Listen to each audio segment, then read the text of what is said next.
जितनी भी माताएं एकादशी का व्रत करती है, बहुत ध्यान से सुनना आज की कथा को। शायद जिंदगी में मिली ना मिली, और ये कथा का रिश्ता तो बहुत ध्यान से सुनना। स्कंद पुराण यहां तक कहती है कि इस कथा के चरित्र को जो श्रवण कर लेता है उसको 26 एकादशी करना भी नहीं पड़ती। इस एकादशी की केवल ये कथा सुनकर ही वो तर जाता है।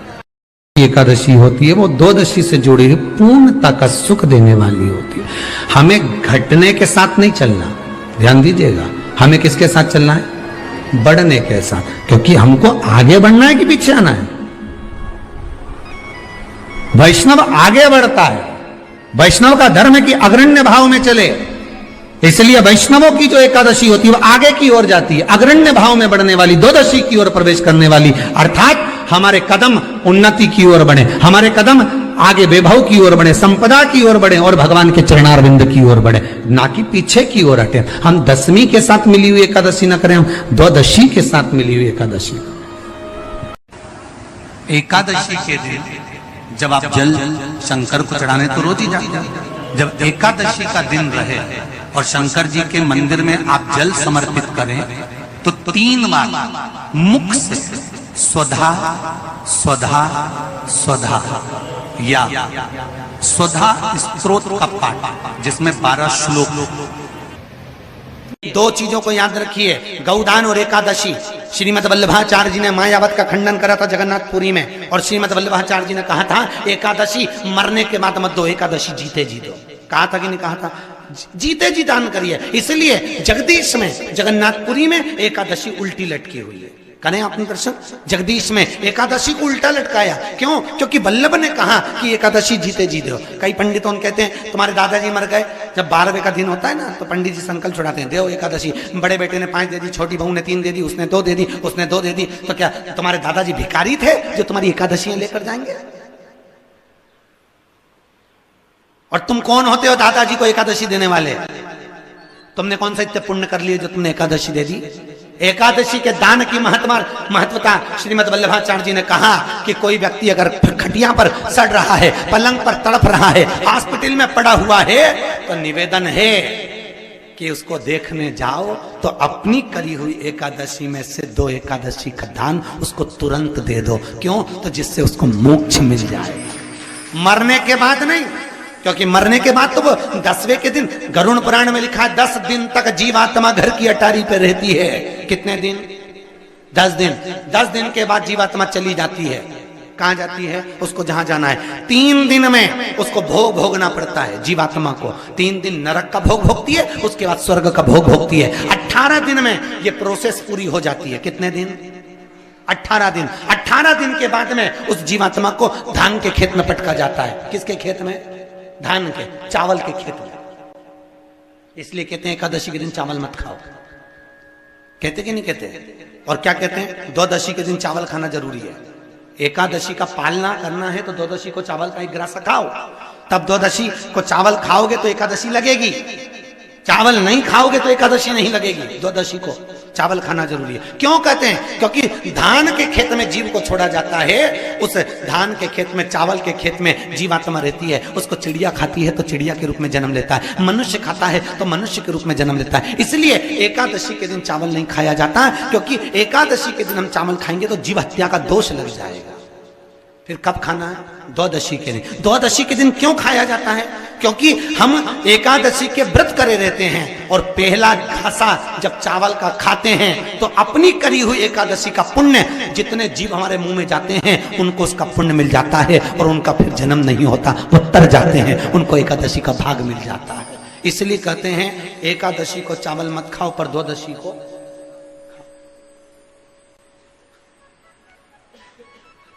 खाइए। 10 दिन तक जीवात्मा है, और आपने एकादशी कब दान दी? बोलो जम के। 12वें के दिन, 13वें के दिन आपने एकादशी का दान दिया, वो मिली उनको? अरे बोलो अच्छे से।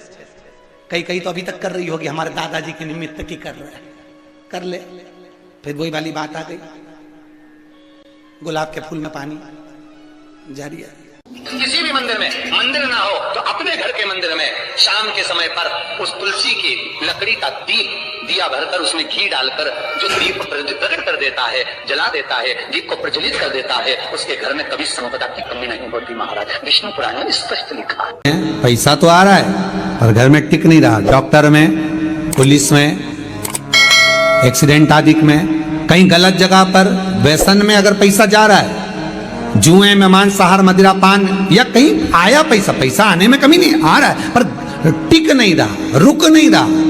कोई मांगने आ गया, दे दिया, फिर वहां से अपने पास नहीं आ रहा, अपन कह रहे हैं भैया हमारा पैसा लौटा दो, नहीं आ रहा। तो महाराज शिव महापुराण की कथा कहती है, एकादशी के दिन गंगा के जल में मात्र 7 बेलपत्री डालकर जो नंदीश्वर भगवान अर्थात जो शंकर जी के शिवलिंग के सामने नंदी होता है, उस नंदी के चरण पर गंगा का जल चढ़ाकर बेलपत्री शिव पर समर्पित कर देता है, उसके घर में रुपया रुकना चालू हो जाता है। फिर वो गलत जगह पर नहीं जाता, गलत स्थान पर वो धन जाएगा ही नहीं।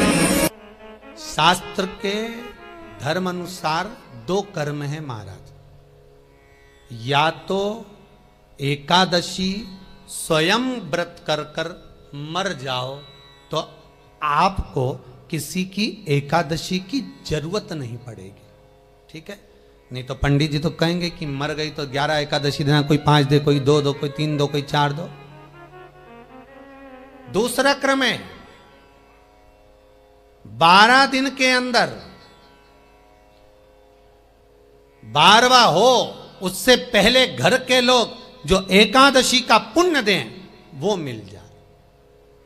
गरुड़ पुराण 2 भाग बता रही है, एक तो या तो खुद अपने हाथ से कर कर चले जाओ, या फिर कोई 12 दिन के अंदर कर्म कर दे। मैं धन्यवाद दूंगा जितने लोगों ने आजीवन भोजन भंडारे के सदस्य बने हैं। इस कुबेरेश्वर मंदिर प्रांगण में, गौशाला में, वृद्धाश्रम में जितने लोग आए उनके लिए आजीवन भोजन भंडारे के जो सदस्य बने, आप अपने हाथों से राशि जमा कर कर नाम लिखा कर चले जा रहे हो। उसके बाद जाना तो सभी को है, पर वो जो अजर और अमर तुमने नाम लिखा दिया पत्थर पर, और आजीवन तुम्हारा भोजन भंडारा जो चल रहा है उसे कोई घटा नहीं सकता। फिर बच्चे करें ना करें, कोई पुण्य करे ना करे, गरुड़ पुराण कहती है एकादशी स्वयं कर लो, और यदि किसी को देना है तो उसके जीवित रहते दे भी दो। कई लोग कहते हैं हमसे व्रत नहीं रखा जाता, हम उनसे कहते हैं वल्लभ कुल की एकादशी करो, भले बकरी जैसे चरो पर एकादशी करो, खूब खाओ। कौन ने मना करा कि एकादशी पे कुछ खाना नहीं, खूब चरो पर एकादशी करो। फ्रिज के ऊपर चिप्स रख लो, कूलर के ऊपर खिचड़ी रख लो, खीर बना के रख लो अपने पलंग के पास, जहां से निकलो वहीं चरो पर एकादशी करो, छोड़ना नहीं। जेब में भी काजू बादाम तल के रख लो, नहीं हो काजू बादाम तो मूंगफली का दाना सेक के रख लो, चलते चलते निपटाओ पर एकादशी करो। कई लोग कहते महाराज जी हम इतनी एकादशी के व्रत में खाएंगे तो भगवान को बुरा तो नहीं लगेगा। भगवान को काहे को बुरा लगे, काहे को बुरा लगे भगवान। हमारा श्री जी बाबा गोवर्धन नाथ जी तो एक दिन में 8 बार खाता, मेरा गोवर्धन नाथ तो एक दिन में 8 बार खाता। और जगन्नाथपुरी में दुनिया के लोग एकादशी करते, क्या जगदीश एकादशी करते हैं? अरे कोई बता दो, कोई नहीं। इतने लोग जगन्नाथ गए हो गए, दुनिया के लोग एकादशी करे, जगन्नाथ करे, द्वारकानाथ एकादशी करे, नाथ द्वारा में श्री जी बाबा एकादशी करते हैं क्या? कहीं नहीं करते, क्योंकि ठाकुर जी कहते भैया हम तो दिन भर खाते, तुम भी खाओ।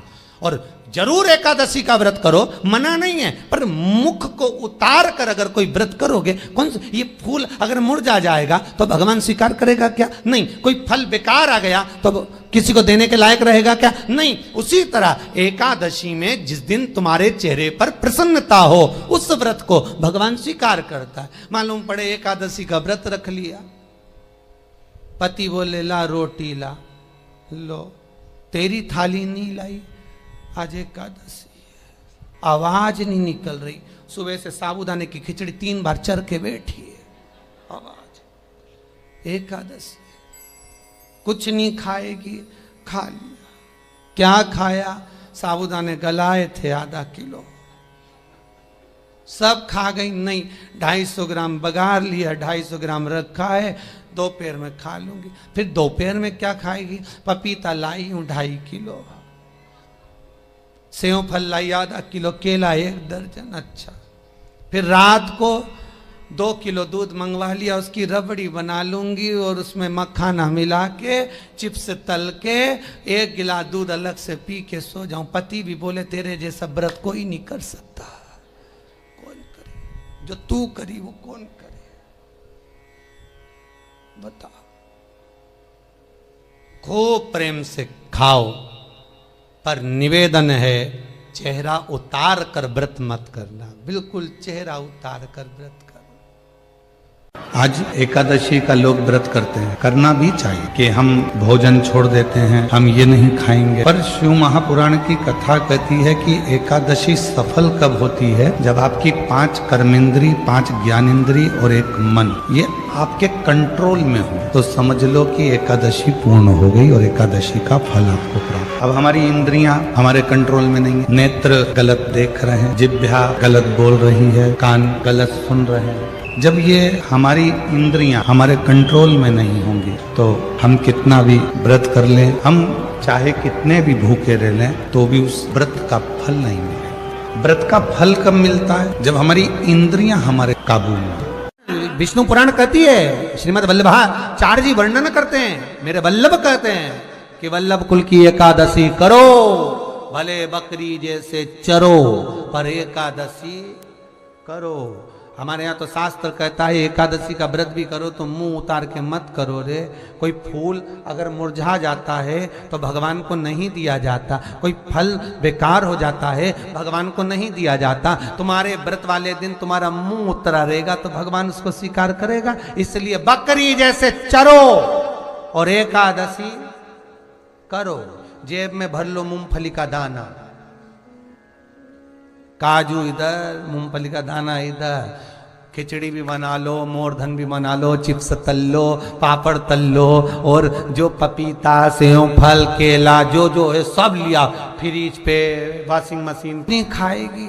सुबह आधा किलो दूध की रबड़ी बना के खा ली तो पति मन में सोचा फिर भी आवाज नहीं निकल रही। फिर अभी क्या खाएगी? खिचड़ी बनाई है और बादाम तल ली थोड़ी सी, और आधा किलो पपीता रखा था वो कतर लिया, और थोड़ा सा रायता बनाया बादाम का। अच्छा ठीक है, और चिप्स तल ली, और आलू भी तले हैं, ठीक है। फिर शाम को मोरधन की खीर और सेव फल, चीकू और आगरे का पेठा और राजगिरा की पूड़ी, ठीक है। फिर रात को अभी आधा किलो दूध मंगवाई, थैली गरम करके उसमें थोड़ी सी ड्राई फ्रूट्स डाल के मखाना पीस के उसकी खीर बना लो। बस केवल खीर नहीं, पपीता रखा है। पति भी बोला तेरे जैसा व्रत तो दुनिया में कोई नहीं। दंडवत है ऐसी एकादशी माता को जो इतनी जोरदार एकादशी करी है। फिर पूछा किसने बताई? सियोर वाला महाराज, याद रहेगा। फिर तो पति भी बोला खूब चरो, एकादशी करो, कौन मना करे, प्रेम से करो। सबसे पहला नियम एकादशी व्रत का, सबसे पहला नियम है कि आप जिस दिन व्रत करो उसके 1 दिन पहले भक्ति का संचार इस हृदय में कर लो। भक्ति का संचार इस हृदय में कर लीजिए। जिस दिन आप व्रत करो, जैसे एकादशी का व्रत कर रहे हो तो 10वीं के दिन शाम का समय जब आवे, रात्रि जब होने लगे, शाम का समय आवे और रात्रि का आप जब भोजन ग्रहण करो तो उस भोजन में कोई ऐसा पदार्थ ग्रहण मत करिए जिस पदार्थ के कारण आपकी एकादशी बिगड़ जाए।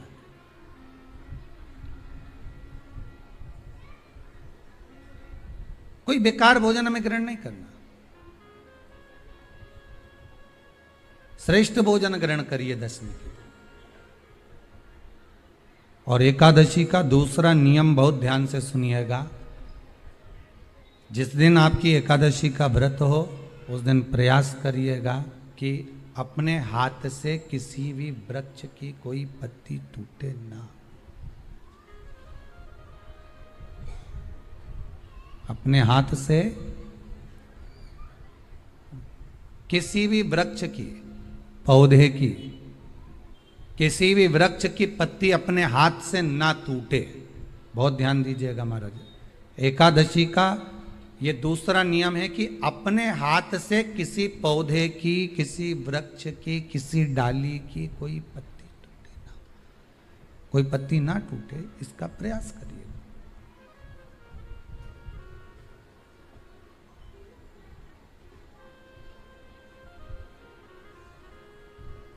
कितना सुंदर व्याख्यान कहा है, कितना सुंदर वर्णन है महाराज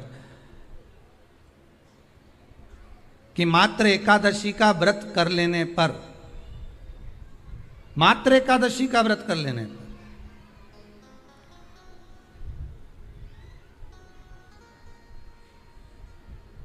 जो पूर्व में किया गया हमारा पाप कर्म है, हमने किसी जीव की हत्या करी है, हमने किसी को कष्ट प्रदान करा है, हमने किसी को अपशब्द कहा है, हमने किसी को ताने दिए, हमने किसी को आड़ा टेढ़ा कहा है, हमने किसी को गालियां दे दी है, मात्र एकादशी का व्रत ही कर लेने पर ये सारे जो दोष हैं वो समाप्त हो जाते हैं।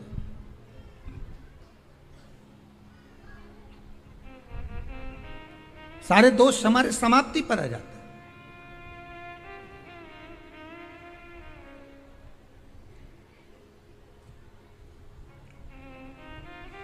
अब एक विचार करिएगा थोड़ा सा अपने मन में, अपने चित्त में, अपनी वृत्ति में एक बात उतारिएगा, एक अपने मन में एक बात को उतार कर रखिएगा कि आप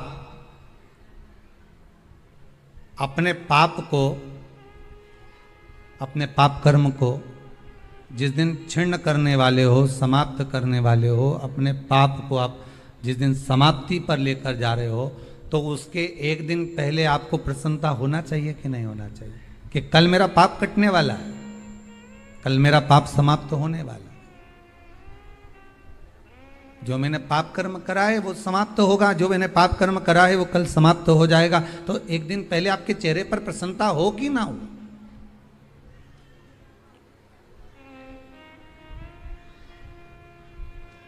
और चेहरे पर वो प्रसन्नता आपके आना चाहिए कि कल मेरा एकादशी का व्रत है, आज दशमी है, कल एकादशी का व्रत है, तो कल मेरी जब एकादशी का व्रत रहेगा तो मेरा ना जाने कितना कितना पाप, कितना असत्य, कितना झूठ, कितना प्रपंच वो समाप्त हो जाएगा। इसमें मुझे प्रसन्नता हो, इसमें मुझे आनंदता हो।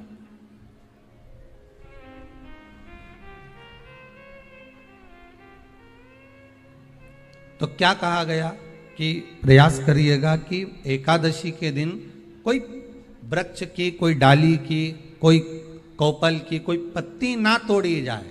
क्यों?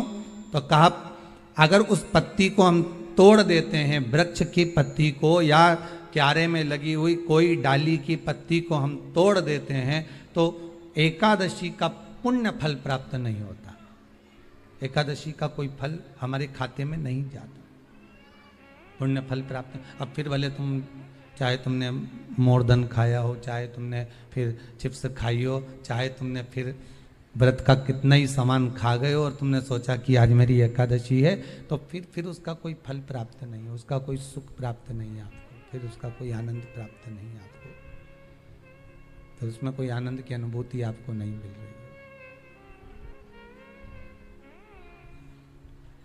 है। पीपल के पत्ते को अगर एकादशी और द्वादशी के दिन एक तांबे के पात्र में गला कर रख दिया जाए और उस पानी का आचमन 3 बार करा जाए तो जिसकी नाड़ियां चोक भी हो जाती है, डॉक्टर बोले इसका बाईपास करना पड़ेगा, उसको केवल 3 आचमन पानी एकादशी और द्वादशी को पीपल के पत्ते का कराया जाए तो अंदर की नाड़ियां भी खुल जाती हैं। पीपल के पत्ते का इतना प्रमाण हमारे विष्णु पुराण में वर्णन है। जैसे चर्म रोगधारी व्यक्ति होता है ना, जिसकी चमड़ी सफेद पड़ जाती है, तो उसको क्या करना चाहिए?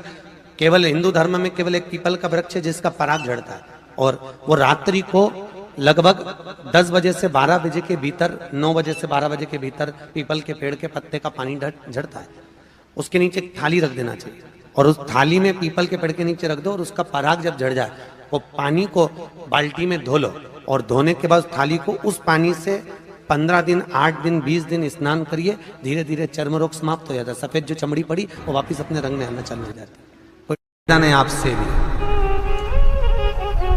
कोई कार्य अटक रहा है, तकलीफ आ रही है, दुख है, लक्ष्मी नहीं आ रही, परेशान हो तो एकादशी है। 108 बेलपत्र की, जो बेलपत्र होते हैं उसकी, इसको छेद तो करते नहीं है सुई से, बेलपत्र की डंडी को बांधते जाओ 108 बेलपत्र की माला बना लो और माला बनाकर भगवान शंकर के गले में, शंकर के शिवलिंग को जो चढ़ा देता है उसकी मनोकामना भगवान शंकर पूरी कर देते हैं। महाराज तूने संहार किया, मांग तुझे क्या चाहिए।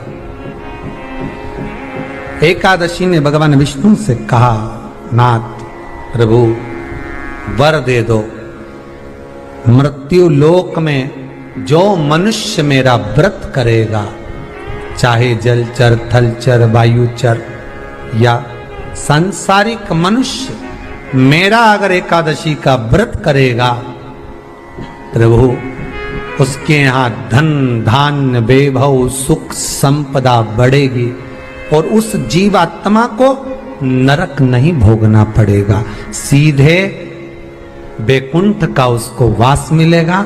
जब जीव आत्मा को लेकर चला जाएगा, यम के दूत जब बंदी बनाकर ले जा रहे होंगे उस जीवात्मा को, जिसके प्राण छूटे होंगे, यम के दूत जब बंदी बनाकर ले जा रहे होंगे, तब मुझे वर दो कि मैं इसका हाथ पकड़कर बेतन्नी से पार उतार कर सारे नरकों से निकालती हुई आपके धाम में लेकर आऊं। भगवान ने वर दे दिया, तथास्तु। हे एकादशी सुनो, मृत्यु लोक का मनुष्य अन्न का त्याग कर कर, क्योंकि अन्न में एकादशी के दिन पाप पुरुष रहता है, अन्न का त्याग कर कर एकादशी के दिन जो मनुष्य तुम्हारा व्रत धारण करेगा, उस व्रत को करेगा और उस व्रत को धारण करेगा, उसकी मनोकामना पूर्ण होकर वो मेरे ही धाम को जाएगा। ये तो हुआ एकादशी के जन्म की कथा। नहीं, एकादशी है कौन, क्यों इसकी इतनी प्रधानता है, क्यों इसकी पुण्यता है, ऐसा क्या है एकादशी में जो इसकी पुण्यता मानी जाए? कौन है ये जो भगवान नारायण तक एकादशी का व्रत करते हैं? सुभद्रा जी को भगवान जगन्नाथ ने, जगदीश ने एकादशी का व्रत कराया था। बद्रीनारायण भगवान को माता लक्ष्मी ने एकादशी का व्रत कराया था। क्यों? चंद्रायण एकादशी व्रत की माता। एकादशी है कौन? तो कहा जिसको व्रत करने पर भगवान नारायण भी जिसका व्रत करते हो, भगवान माता लक्ष्मी जिसका व्रत करती हो, वो एकादशी है कौन? तो शास्त्र वर्णन करता है महाराज, स्कंद पुराण का सुंदर चातुर्मास्य खंड के अंतर्गत वर्णन आया है महाराज। एक बार भगवान विष्णु आनंद में विराजमान थे, पद्मावती और माता लक्ष्मी दोनों उनके पास में विराजी हुई थी। भगवान लक्ष्मी और पद्मावती दोनों बैठी, एक सिर के पास, एक चरण के पास। कुछ समय बाद वहीं पर ब्रह्मदेव का आगमन हुआ और ब्रह्मा जी आगमन पाकर भगवान नारायण पद्मावती से लगकर उठे और उठकर लक्ष्मी की ओर झुके। झुकने पर इन तीनों के समागम से भगवान नारायण के हृदय चित्त से एक कन्या प्रकट हो गई। उस कन्या का नाम एका था। क्या नाम था? एका। अब 10 उसके गुण इतने प्रबल थे, वो 10 गुण उसके बड़े प्रबल थे कि वो एका जिसको निहारती थी उसको संपदावान बना देती थी, जिसको देख लेती थी उसके जीवन में वो आनंद की अनुभूतियां करा देती थी। एका जिस मार्ग से जाती थी उस मार्ग के द्वार खोल देती थी। एका का पुण्य इतना पुण्य प्रखर। पद्मावती और लक्ष्मी ने कहा, महाराज ये बेटी आपके द्वारा निर्मित हुई है, इसका कन्यादान करना चाहिए। हमारे यहाँ हिंदू धर्म में रीति है, जिस दिन कन्यादान करा जाता है उस दिन व्रत रखा जाता है। अब आजकल रखते कि नहीं रखते हो मालूम नहीं, और कन्यादान करते समय व्रत रखा जाता है। व्रत